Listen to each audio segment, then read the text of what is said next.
Greg, how are their special teams able to accomplish what they did against your special teams tonight? They made it difficult for us. They as we talked about in the last couple of games, they're going to get better and better every game in the series. It's early in the year. That their staff's going to keep tightening up their details. They did a great job on the penalty kill, making it difficult for us to gain entry and get set up. And then in zone, they definitely made it challenging for us to get pucks to the net. Is there growth in this game over the course of the 60 minutes for your club?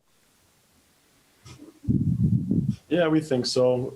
We came out with a good start. We haven't had the greatest starts in the last few games. Today was a little bit better. They came out a little slow, but they gained a lot of traction towards the end of the first. We definitely were on the wrong side of chances for and against by the end of the first period. But we kept fighting. We kept coming back, finding a way. This team has been very resilient, and they're coming together as a really strong group. So it was positive to see them fight through this game and claw their way back. Not the outcome we want at all, but there's definitely some positives to build off of it. Next question goes to David Sisk. Go ahead, David.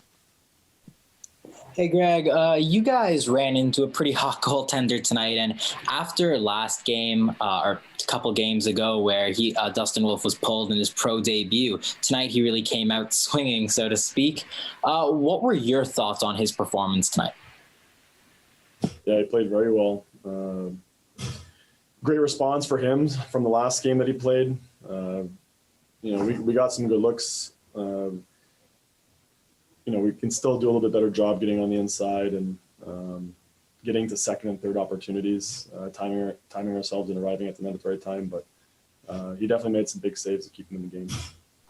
Just two more. Next goes to Nick Barton. Go ahead, Nick. Hey, Greg, going back to the power play for a second, you guys are 4 for 21 on the season so far. Do you think part of that right now attributes to the way the Heat have played on the penalty kill, or maybe a little bit of the fact that you guys really haven't had that much time to practice special teams at all? I'd say a little bit of both. With our game schedule since the start of the season, we haven't had a lot of practice time at all. And it's definitely something that units need time together to feel the puck, feel the spacing, feel the timing. Not an excuse. We still need to find ways to execute and make a difference in the games in those 2 minutes. You definitely want to set up your team to build momentum, regardless if you score or not, coming out of those 2 minutes. But yeah, there's challenges, but every team's going to deal with that this year with what the schedule is, and we need to overcome that. And last question goes to Justin Levine. Go ahead, Justin. Hey, Coach, thanks for doing this. So my question is about Teemu Kivihalme, who seemed to, look really solid the last two games, particularly against the Stockton Heat. Can you talk about his presence on the ice and, what you're liking from his performance? Yeah, he's really grown a lot at the start of this season, and he's put in a lot of work in the offseason. He's gotten a lot stronger. You can see in his stride and how effortless it is for him to skate through the middle of the rink and transport the puck from top of the circles to top of the circles. He's starting to make plays at the blue line and build confidence, even at the offensive blue line in the O-zone. You can tell he's holding on to a little bit more. He has a little bit more deception to his game.